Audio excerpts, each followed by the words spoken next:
جو فرقہ پرست ذہنیت ڈرتی ہے، میں کہتا ہوں وہ ایٹم بم سے اتنا نہیں ڈرتی جتنا اسلام سے ڈرتی ہے۔ جو کچھ کر رہے ہیں، جو کہہ رہے ہیں، ہم ان کو سنتے ہیں، ہم انہی کی طرح کام کرنے لگے۔ ہم مسلمان ہیں، اسلام کو چھوڑ کر کسی اور راستے کو ہم نہیں اپنائیں گے۔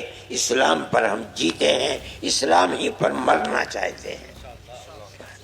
ہمارا مذہب پیار و محبت کا مذہب ہے۔ ہمارے مذہب سے دنیا ڈرتی ہے، ہمارے خلاف پروپیگنڈا کرتی ہے، ہمیں بتاتی ہے کہ یہ دہشت گردوں کا مذہب ہے۔ مسلمان کو کہتے ہیں کہ مسلمان غیر مسلم کو جینے کا حق نہیں دیتا۔ اسلام کی تعلیم یہ ہے جو میں آپ کے سامنے بیان کر رہا ہوں۔ اگلے جملے میں فرماتے ہیں وَإِذَا حَكَمْتُمْ بَيْنَ النَّاسِ أَن تَحْكُمُوا بِالْعَدْلِ۔ اگر ہندو اور مسلمان کا جھگڑا ہے، عیسائی اور مسلمان کا جھگڑا ہے، یہودی اور مسلمان کا جھگڑا ہے، وہ دونوں متفق ہیں کہ اے مسلمان تم فیصلہ کر دو۔ قرآن کیا کہتا ہے؟ اگر تم حاکم بنتے ہو فیصلہ کرنے کے لیے تو مذہب کو دیکھ کر فیصلہ نہ کرنا، تمہارا ہر فیصلہ عدل و انصاف کا فیصلہ ہونا چاہیے۔ اسلام کی تعلیم ہے۔ مسلمان دل کے اندر بڑی قیمت ہے۔ اللہ کے نبی نے یہی تعلیم دی ہے۔ ایک انسان دوسرے انسان کا بھائی ہے، ایک ماں باپ کی اولاد ہے، سب کے سب آدم کی اولاد ہے، چاہے بعد میں کسی نے کسی مذہب کو اپنا لیا، لیکن اسی ایک ماں اور اسی ایک باپ کی اولاد ہے، بھائی ہیں۔ اللہ کا نبی کیا تعلیم دیتا ہے مسلمان کو؟ تبسمک فی وجہ اخیک لک صدقۃ۔ تمہاری ملاقات بھائی سے ہو، تمہارا اپنا بھائی ہے، ماں باپ کی اولاد، تمہارا دینی بھائی ہے، اور آگے بڑھو۔ نہیں، انسان انسان کا بھائی ہے۔ جب ملو ہنس کر ملو، خوشی کے ساتھ ملو، اپنے چہرے کے اوپر مسکراہٹ کے ساتھ ملو۔ اگر تم اس طرح ملو گے تو تمہارا یہ ملنا اللہ کے غضب اور غصے کو ٹھنڈا کرنے والا ہے۔ یہ اللہ کے نبی کی تعلیم ہے۔ پھر فرماتے ہیں ارشادک الرجل فی الطریق لک صدقۃ۔ اگر کوئی بھائی، کوئی انسان، ہندو، کوئی مذہب، کسی بھی مذہب کا ماننے والا، ارشادک الرجل فی ارض الضلال، اسے راستہ نہیں مل رہا ہے، اسٹیشن کدھر ہے، بس اسٹینڈ کہاں ہے، مسجد کہاں ہے، گردوارہ کہاں ہے، مندر کہاں ہے، اگر تو اس کو راستہ اس کی جگہ کا بتا دیتا ہے، یہ بھی خدا کے غضب کو ٹھنڈا کرتا ہے۔ اس سے کوئی بحث نہیں ہے کون ہو۔ فرماتے ہیں اماطتک الحجر والشوک والعظم لک صدقۃ۔ راستے میں لوہا پڑا ہوا ہے، شیشہ پڑا ہوا ہے، کیل پڑی ہوئی ہے، راستے پر ہر آدمی چلتا ہے، مسلمان چلتا ہے، ہندو چلتا ہے، سکھ چلتا ہے، تیرا اپنا چلتا ہے، تیرا پرایا چلتا ہے۔ اللہ کا نبی فرماتا ہے اگر تو نے اس چیز کو ہٹا کر ایک طرف پھینک دیا تاکہ کسی چلنے والے کو نقصان نہ پہنچے، اللہ کا غضب اس پر بھی ٹھنڈا ہوتا ہے۔ یہ ارشاد، یہ تعلیم ہے اللہ کے نبی کی، یہ مسلمان کے اسلام کی تعلیم ہے۔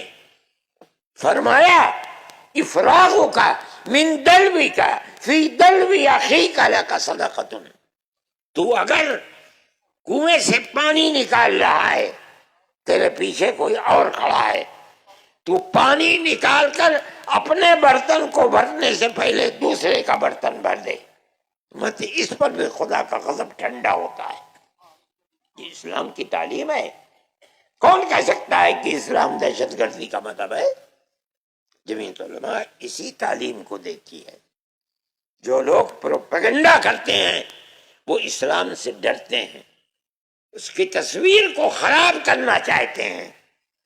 نہیں، جو تصویر اسلام نے پیش کی ہے وہ محبت اور پیار کی تصویر ہے، مسلمان اس کے اوپر قائم ہے۔ جمعیت علماء اس چیز کو لے کر چلتی ہے۔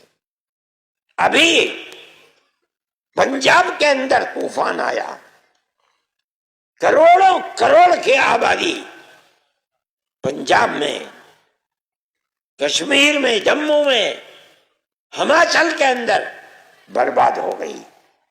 جمعیت علماء نے ایک صرف اپیل کی، ایک اپیل، ہم نے مسلمانوں سے کہا کہ نکلو اور اپنے بھائیوں کی مدد کرو۔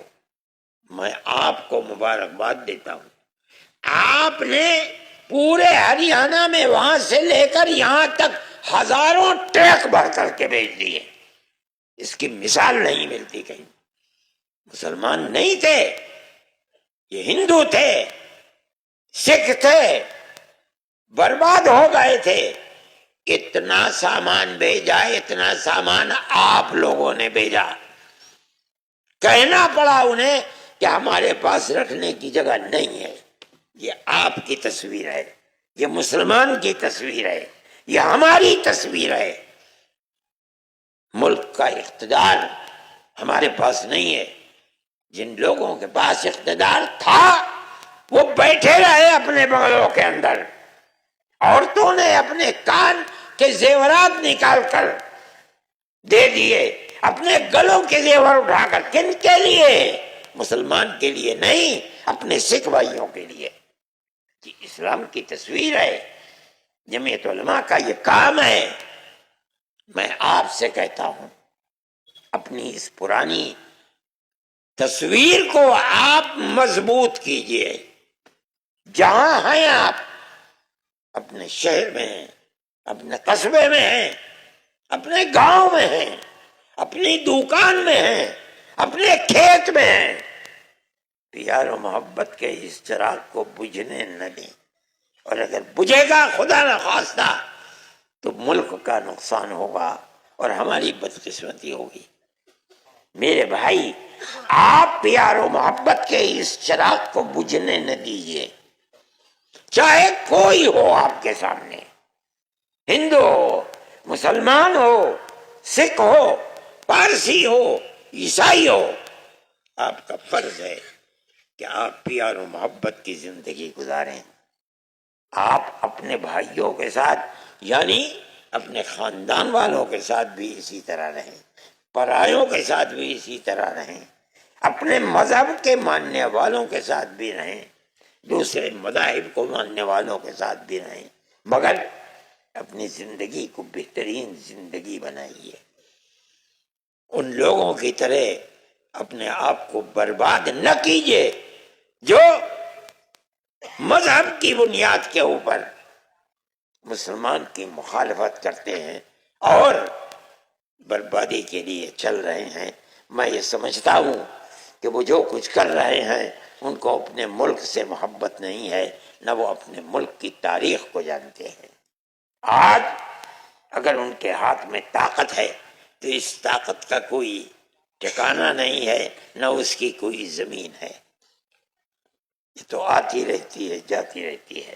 ملک کے اندر اقتدار آتا رہتا ہے، جاتا رہتا ہے۔ وہ فرقہ پرست طاقتیں جو آج اپنے ہاتھ میں طاقت سمجھ کر جو چاہتے ہیں کر رہے ہیں، یہ سمجھنا کہ رہتی دنیا تک یہ طاقت ان کے ہاتھ میں رکی رہے گی، اس کا مطلب ہے کہ وہ پاگل ہیں، دیوانے ہیں، دنیا کی تاریخ کو نہیں جانتے۔ لیکن پیار و محبت کی یہ تاریخ اور اسلام کی یہ تاریخ 1300-1400 سال سے زندہ ہے، اور ہمارا عقیدہ ہے کہ قیامت آنے تک زندہ رہے گی انشاءاللہ۔ جب تک اس روح زمین کے اوپر کوئی ایک آدمی بھی اللہ اللہ کہہ رہا ہے، حضرت محمد صلی اللہ علیہ وسلم کی اطاعت کر رہا ہے، ان کے دین کو مان رہا ہے، مسجدوں کو آباد رکھ رہا ہے، امانت و دیانت کا معاملہ کر رہا ہے، جب تک ہے قیامت نہیں آئے گی۔